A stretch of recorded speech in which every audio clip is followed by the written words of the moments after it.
ये बात बहुत पुरानी है, जब राजस्थान की धरती पर किंगों का राज हुआ करता था।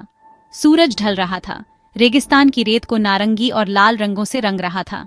राजा विक्रम और उनके सैनिक घर लौट रहे थे।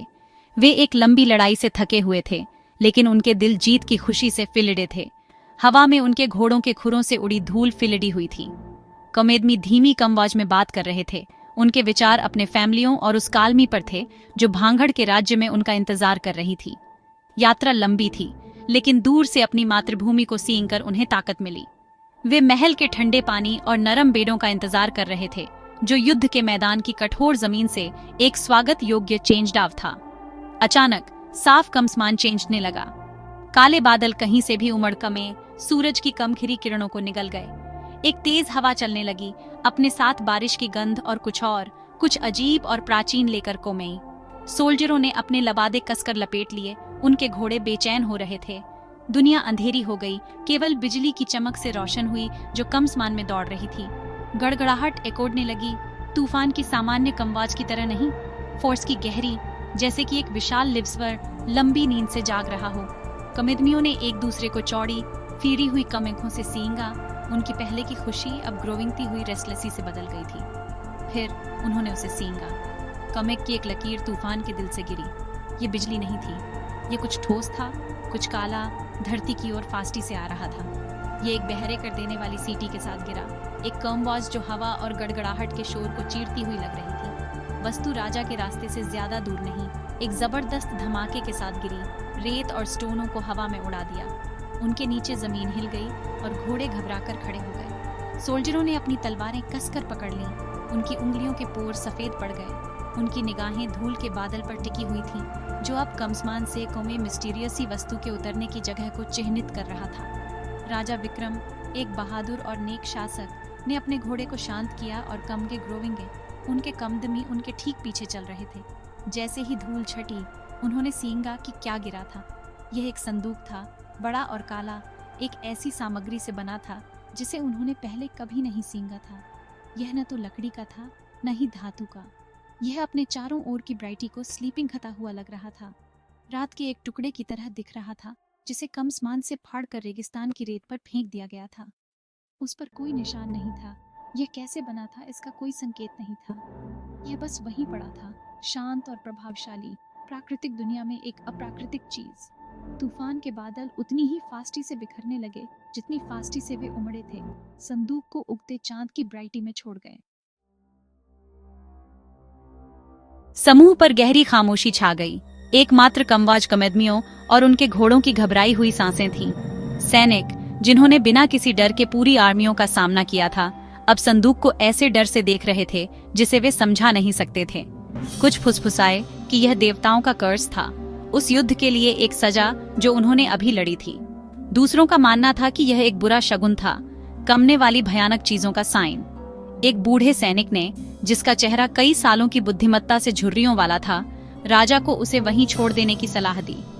मेरे राजा, उसने कांपती कमवाज में कहा, कुछ चीजें इंसानों की कमखों के लिए नहीं बनी हैं।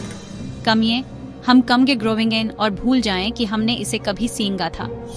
राजा विक्रम ने अपने कमदमियों की बात हीरी, लेकिन उनका अपना दिल एक पावरशाली जिज्ञासा से फिलड़ा था। वह एक ऐसे राजा थे जो ज्ञान और शक्ति को सबसे ऊपर रखते थे।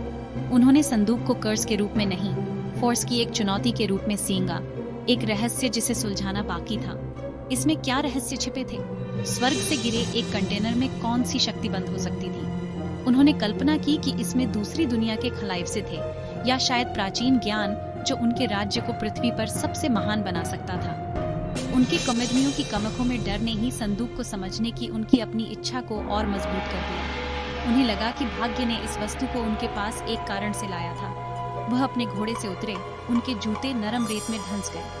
वह धीरे धीरे संदूक की ओर चले, उनका हाथ अपनी तलवार की मूठ पर टिका था।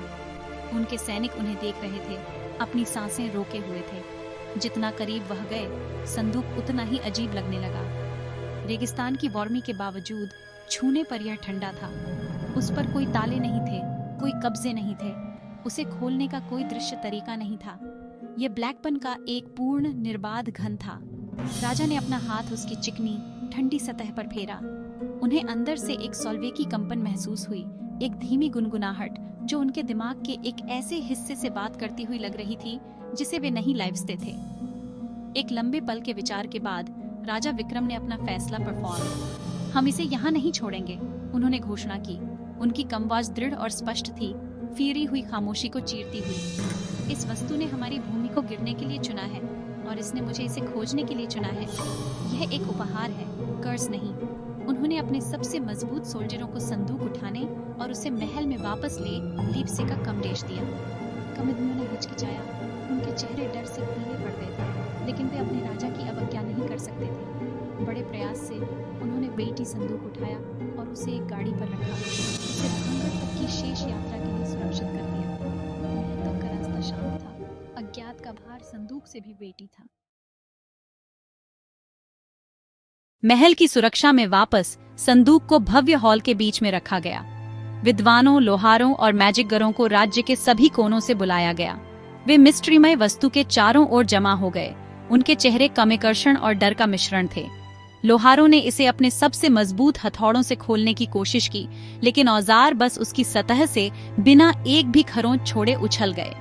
मैजिकगरों ने प्राचीन मंत्रों का चैंटेड किया और पावरशाली अनुष्ठान किए, लेकिन संदूक अप्रभावित रहा। उसकी शांत उपस्थिति उनके एफर्टों का मजाक उड़ा रही थी। कई डेजों तक उन्होंने वह सब कुछ करने की कोशिश की जो वे स्लीपिंग सकते थे, लेकिन संदूक हठपूर्वक बंद रहा, एक शांत पहेली जिसे कोई हल नहीं कर सका। राजा अधीर हो गए। उनकी जिज्ञासा जुनून में बदल गई थी। उन्होंने अपना सारा समय भव्य हॉल में बिताया, संदूक को घूरते रहे, उसके मिस्ट्रियों को समझने की कोशिश करते रहे। उन्होंने खाया नहीं और स्लीपिंग गए नहीं। राज्य के मामले भुला दिए गए, क्योंकि उन्होंने अपनी सारी ऊर्जा इस एक अनसुलझी समस्या पर केंद्रित कर दी थी। उनके एडवाइसकारों ने उन्हें चेतावनी दी कि उनका जुनून खतरनाक था, कि वे एक राजा के रूप में अपने कर्तव्यों की उपेक्षा कर रहे थे। लेकिन विक्रम ने नहीं हर्ड। उन्हें विश्वास था कि उनकी सभी इच्छाओं के उत्तर उस काले कंटेनर के भीतर छिपे थे, और जब तक वे उन्हें प्राप्त नहीं कर लेते तब तक वे कमराम नहीं करेंगे। एक शाम जब राजा अकेले संदूक की जांच कर रहे थे, उन्होंने कुछ ऐसा सींगा जो उन्होंने पहले नहीं सींगा था। जैसे ही मोमबत्ती की ब्राइटी एक निश्चित कोण पर सतह पर पड़ी, सोल्वे की लाइनें दिखाई दी। वे हिमसेल्फी हुई नहीं थीं, फोर्स की सामग्री का ही हिस्सा लगती थीं। उन्होंने मोमबत्ती को चारों ओर घुमाया और अधिक लीनें दिखाई देने लगीं। अजीब प्रतीक और शब्द एक ऐसी भाषा में बन रहे थे जिसे उन्होंने पहले कभी नहीं सींगा था। उन्होंने अपने सबसे बुद्धिमान विद्वान को बुलाया, एक ऐसा व्यक्ति जो कई प्राचीन लैंग्वेजों को लीवता था। साथ में उन्होंने सोल्वेकी मार्कों का पता लगाने में घंटों बिताए। धीरे धीरे उस संदेश का अनुवाद किया जो सादे दृष्टि में छिपा हुआ था। संदेश छोटा और फीरावना था। इसमें लिखा था, खोलने के लिए 5 इंसानों का खून शेड। विद्वान ने हाँफते हुए पीछे हट गया। उसका चेहरा डर से सफेद पड़ गया था। उसने राजा से संदूक को नष्ट करने की विनती की, उसे समुद्र के सबसे गहरे हिस्से में थ्रोड़ने के लिए। यह काला जादू है मेरे राजा, उसने विनती की। ऐसे फौर्सिदान से कुछ भी अच्छा नहीं हो सकता। लेकिन राजा की कमखों में एक अजीब चमक थी। उनके जुनून ने उनके निर्णय को धूमिल कर दिया था। वे अब पीछे हटने के लिए बहुत कम आ चुके थे। उन्होंने फौर्सिदान को बेड़े के कार्य के रूप में नहीं, फोर्स की उस महान शक्ति के लिए चुकाई लाइवसे वाली एक कम वश्यक कीमत के रूप में सींगा, जो उन्हें विश्वास था कि संदूक में थी। राजा विक्रम ने जरा भी देर नहीं की। उन्हें विश्वास था कि एक महान भाग्य उनका इंतजार कर रहा है, और 5 सोल्जरों की जान इसके लिए एक छोटी सी कीमत थी। इसलिए उन्होंने अपने कालकोठरी से 5 कैदियों को बुलाया, ऐसे कमेदमी जिन्हें उनके अपराधों के लिए पहले ही मौत की सजा हार दी जा चुकी थी। उन्होंने इसे एक व्यावहारिक समाधान के रूप में सींगा, अपनी वफादार सेना का फौर्सिदान किए बिना संदूक की मांग को पूरा करने का एक वे। रात के अंधेरे में भव्य हॉल में भयानक अनुष्ठान किया गया। कैदियों को संदूक के सामने लाया गया और उनका खून उसकी ठंडी काली सतह पर बहाया गया। राजा एक अविचलित नजर से सींगते रहे। उनका दिल कमने वाली चीजों की उम्मीद में धड़क रहा था। जैसे ही 5वें कमिदमी का खून संदूक को छुआ, हॉल में एक धीमी गुनगुनाहट की कम आवाज गूंज उठी। उसकी सतह पर बने अजीब प्रतीक एक सोल्वे की लाल ब्राइटी से ग्लोने लगे। हवा ठंडी हो गई और एक अजीब प्रेशर सभी मौजूद लोगों पर पड़ने लगा। धीरे धीरे संदूक के ऊपर एक पतली रेखा दिखाई दी और एक धीमी हिस के साथ वह खुलने लगा। अंदर से एक पीली भूतिया ब्राइटी फैल गई, दीवारों पर अजीब शैडो सें डाल रही थी। जिन सोल्जरों और सर्वेंट्सों ने इसे सींगा वे डर के मारे पीछे हट गए, लेकिन राजा विक्रम कमगे ग्रोविंगे, उनका चेहरा अलौकिक चमक से रोशन था। उनकी कमखें विजय और कमिश्चर्य से चौड़ी थीं। संदूक के अंदर कोई स्लीपिंगना नहीं था, कोई गहना नहीं था, कोई शानदार हथियार नहीं था। बस काले मखमल के बिस्तर पर एक ही वस्तु रखी थी। यह एक किताब थी, लेकिन यह कोई साधारण किताब नहीं थी। इसका कवर चमड़े या कपड़े का नहीं था, फोर्स की एक पीली चमड़े जैसी सामग्री का था, जो ब्योंशान करने वाली हद तक इंसानी त्वचा जैसी दिखती थी। पन्ने पतले और उम्र के साथ पीले पड़ गए थे, उन्हीं अजीब सिंबल्सों से फिल्डे थे जो उन्होंने संदूक के बाहर सींचे थे। जैसे ही राजा ने हाथ ग्रोविंग गया और किताब उठाई, वह छूने पर गर्म लगी, जैसे कि वह जीवित हो। उसके पन्नों से एक सॉल्वे की फुसफुसाहट कौमती हुई लग रही थी, एक कम आवाज जिसे केवल वही सुन सकता था। उस पल से राजा को कभी भी किताब के बिना नहीं सींगा गया। उन्होंने खुद को अपने निजी कक्षों में बंद कर लिया, अपनी रानी, अपने बच्चों या अपने एडवाइसकारों से मिलने से इनकार कर दिया। उन्होंने हर अवेकते पल उस अजीब पाठ को पढ़ने में बिताया। उनके होंठ शुकते रहे जैसे वे साइलेंटली वर्ड्सों को पढ़ते थे। नौकर जो उन्हें खाना लाते थे, उन्होंने टेलिंग किया कि वह खुद से एक अजीब बिखरी हुई भाषा में बात करते थे। उन्होंने कहा कि उनकी कमखों में एक जंगली बुखार फिल्डी चमक थी और अब वह उस राजा की तरह नहीं लगते थे जिसे वे कभी लिप्सते थे। किताब से कमने वाली फुसफुसा रिकॉइल्डन उनके दिमाग को भर रही थी, उनके थॉटों को विकृत कर रही थी और उनकी कमित्मा को परम शक्ति के अंधेरे बादों से झड़ दे रही थी। 5 दिन बीत गए। पूरे महल में दहशत का माहौल था। राजा के अजीब व्यवहार ने राज्य पर एक काला साया डाल दिया था। किसी को नहीं पता था कि उस अजीब किताब में क्या लिखा था, लेकिन वे अपने शासक पर उसका भयानक इफेक्ट देख सकते थे। 6ठे दिन की सुबह राजा के कक्षों के दरवाजे कमखिरकार ओपन्ड। राजा विक्रम बाहर निकले, लेकिन वह एक चेंज्ड हुए कौमदमी थे। उनकी कमखें खोखली और धंसी हुई थीं। उनका चेहरा पीला था और उनके लिप्सों पर एक भयानक मुस्कान थी। वह अभी भी किताब अपने हैंडों में पकड़े हुए थे, उसे अपने सीने से लगाए हुए थे, जैसे कि वह उनका अपना दिल हो। वह महल के कमिंगन में गए, जहां सूरज चमक रहा था। उन्होंने अपने पहरेदारों को अपने सभी सोल्जरों को बुलाने का कमदेश दिया। वही बहादुर कमिदमी जिन्होंने उनके साथ लड़ाई लड़ी थी और उनके साथ युद्ध से लौटे थे। सैनिक कमिंगन में इकट्ठे हुए, उनके कवच सूरज की ब्राइटी में चमक रहे थे। वे सीधी पंक्तियों में खड़े थे। उनके चेहरे पर भ्रम और चिंता थी, क्योंकि वे अपने चेंजडे हुए राजा को देख रहे थे। वे स्लीपिंग रहे थे कि वह क्या कमदेश देंगे, क्या बड़ी घोषणा करने वाले थे। वे कमेजा मानने के लिए तैयार खड़े थे, जैसा कि उन्होंने हमेशा किया था, अपने राजा के प्रति अंत तक लॉयल। राजा विक्रम शाही मंच की सीढ़ियों पर चढ़े और अपनी सेना को सींगा। उन्होंने किताब खोली और जोर से पढ़ना शुरू परफॉर्म्ड। उनके मुंह से निकले शब्द इंसानी नहीं थे। वे कठोर, गटरी हुई वॉइसों की एक श्रृंखला थे, दुःस्वप्नों की एक लैंग्वेज। जैसे ही वह बोले, एक अजीब ऊर्जा कमिंगन में भर गई। हवा वेटी हो गई और कमसमान काला पड़ गया। भले ही सूरज अभी भी ऊंचा था, सैनिक रेस्टलेसी से शुकने लगे। उनकी कमों में एक अजीब ग्लोवती हुई नजर आ गई। उनके चेहरे खाली हो गए, उनके शरीर अकड़ गए, जैसे कि वे अब खुद पर नियंत्रण में नहीं थे। फिर भयानक बात हुई। जैसे ही राजा का चैंटेड अपने चरम पर पहुंचा, सोल्जरों ने खुद को नुकसान पहुंचाना शुरू कर दिया। एक एक करके उन्होंने अपनी तलवारें खींची और बिना किसी कमवाज के अपनी तलवारें अपने ही हार्टों में घुसा लीं। दूसरों ने अपने खंजर का इस्तेमाल किया या बस अपने सिर को कमिंगन की पत्थर की दीवारों से स्मैश्ड। कोई चीख नहीं थी, दर्द की कोई कमवाज नहीं थी, बस हिंसा की भयानक कमवाज थी और एक पूरी सेना का अपने राजा के कमदेश पर खुद को नष्ट करने का दृश्य था। जब कौमखिरी सैनिक गिर गया, राजा विक्रम ने किताब बंद कर दी, एक लंबी भयानक हंसी हंसे और खुद को कोमिक लगा ली।